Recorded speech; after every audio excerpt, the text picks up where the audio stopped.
The bucket, baby.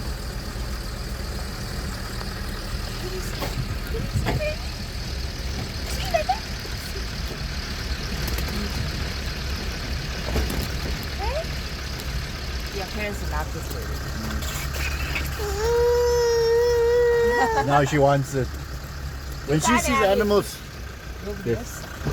Oh, there's wildebeest. See there. Oh, yay! Look. She's looking at the one in front.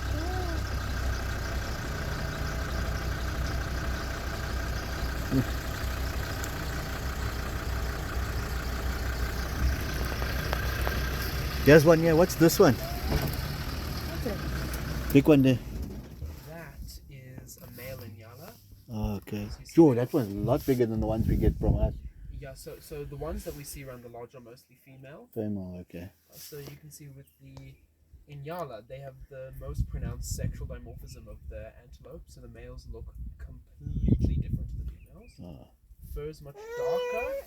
They got fluff on their chin. They got horns.